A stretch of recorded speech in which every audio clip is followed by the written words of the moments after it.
अगर आज आप चुप रहे तो क्या हो सकता है कि कोई व्यक्ति यीशु मसीह के प्रेम का संदेश कभी सुन ही न पाए। क्या आपने कभी सोचा है कि परमेश्वर ने आपको बचाने के बाद इस दुनिया में क्यों छोड़ा? क्या केवल चर्च जाना, प्रार्थना करना और बाइबल पढ़ना ही काफ़ी है? या फिर परमेश्वर आपसे कुछ और चाहता है? बाइबल कहती है कि लाखों लोग ऐसे हैं जिन्होंने अभी तक यीशु के उद्धार के संदेश को नहीं सुना, और शायद परमेश्वर किसी और को नहीं, आपको उनके लिए इस्तेमाल करना चाहता है।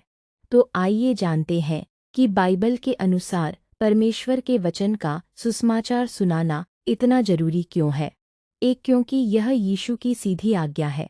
जब यीशु स्वर्ग पर जाने वाले थे, तब उन्होंने अपने चेलों को एक अंतिम जिम्मेदारी दी। मत्ती 28:19-20 में यीशु कहते हैं, इसलिए तुम जाकर सब जातियों के लोगों को चेला बनाओ। यह कोई सुझाव नहीं था, यह प्रभु की आज्ञा थी। इसका मतलब है कि हर विश्वासी को अपने जीवन में किसी न किसी रूप में सुसमाचार का संदेश लोगों तक पहुंचाना चाहिए। 2, क्योंकि बिना सुने कोई विश्वास नहीं कर सकता। रोमियो 10:14 कहता है, जिसकी उन्होंने सुनी ही नहीं, उस पर विश्वास कैसे करें? सोचिए, अगर किसी व्यक्ति ने कभी यीशु के बारे में सुना ही नहीं, तो वह उद्धार के मार्ग को कैसे जानेगा? अगर किसी टूटे हुए इंसान को कभी यह न बताया जाए कि परमेश्वर उससे प्रेम करता है, तो उसे आशा कहाँ से मिलेगी? इसीलिए परमेश्वर अपने लोगों को भेजता है। 3, क्योंकि सुसमाचार जीवन बदल देता है। दुनिया लोगों को अस्थायी खुशी देती है, लेकिन सुसमाचार लोगों को नया जीवन देता है। शराबी बदलते हैं, टूटे परिवार जुड़ते हैं, निराश लोगों को आशा मिलती है, पापी क्षमा पाते हैं। क्यों? क्योंकि सुसमाचार केवल शब्द नहीं है, यह परमेश्वर की सामर्थ है। रोमियो 1:16 कहता है, सुसमाचार उद्धार के लिए परमेश्वर की सामर्थ है। 4, क्योंकि परमेश्वर हर व्यक्ति से प्रेम करता है। यूहन्ना 3:16 कहता है, परमेश्वर ने जगत से ऐसा प्रेम रखा कि उसने अपना एकलौता पुत्र दे दिया। ध्यान दीजिए, यह नहीं लिखा कि परमेश्वर ने केवल कुछ लोगों से प्रेम किया, उसने पूरे संसार से प्रेम किया, और इसी प्रेम का संदेश हमें लोगों तक पहुंचाना है। 5, क्योंकि समय कम है। हम नहीं जानते कि कल क्या होगा, हम नहीं जानते कि हमारे पास कितना समय है, लेकिन हम इतना जानते हैं कि आज भी लाखों लोग आशा की तलाश में हैं, आज भी लोग टूटे हुए हैं, आज भी लोग जीवन के अर्थ को खोज रहे हैं, और उनके प्रश्नों का उत्तर केवल यीशु मसीह में है। हमें क्या करना चाहिए? आपको मंच की जरूरत नहीं है, आपको हजारों फॉलोअर्स की जरूरत नहीं है, आपको केवल एक तैयार हृदय चाहिए। आप अपने परिवार से शुरुआत कर सकते हैं, अपने मित्रों से, अपने पड़ोसियों से, अपने व्हाट्सएप स्टेटस से, अपने फेसबुक और यूट्यूब से।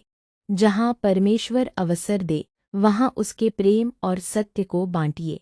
कंक्लूजन, अगर परमेश्वर ने आपको बचाया है, तो उसने आपको एक उद्देश्य के लिए बचाया है।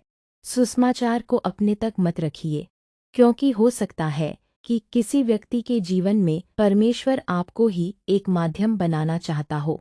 आज निर्णय लीजिए, मैं यीशु मसीह के प्रेम, उद्धार और सच्चाई के संदेश को लोगों तक पहुंचाऊंगा, क्योंकि सुसमाचार केवल एक संदेश नहीं, यह संसार के लिए परमेश्वर की आशा है। तो आज हमने बाइबल के आधार पर समझा कि सुसमाचार सुनाना क्यों जरूरी है। पहला, क्योंकि यीशु ने हमें इसकी आज्ञा दी। दूसरा, क्योंकि लोग सुने बिना विश्वास नहीं कर सकते। तीसरा, क्योंकि सुसमाचार उद्धार का संदेश है। चौथा, क्योंकि यीशु का संदेश सभी लोगों तक पहुंचना चाहिए। और पांचवां, क्योंकि परमेश्वर ने हमें अपनी सेवा में उपयोग करने के लिए बुलाया है। अगर आपके पास मोबाइल है, तो आप उसका इस्तेमाल केवल मनोरंजन के लिए ही नहीं, बल्कि परमेश्वर के वचन को फैलाने के लिए भी कर सकते हैं। आपका एक बाइबल वर्स, एक छोटी सी गवाही, एक प्रार्थना या एक सुसमाचार का वीडियो किसी ऐसे व्यक्ति तक पहुंच सकता है जिसे उस समय परमेश्वर की आशा की जरूरत हो।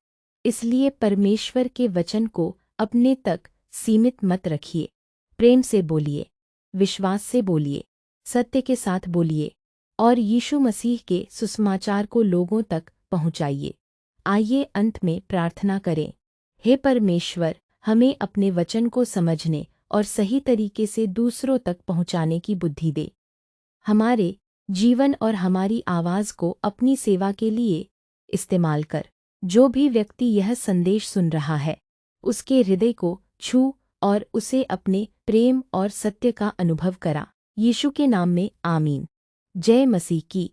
अगर यह संदेश आपके लिए आशीष का कारण बना है, तो इसे दूसरों के साथ भी शेयर करें, ताकि परमेश्वर का वचन और सुसमाचार अधिक से अधिक लोगों तक पहुंच सके।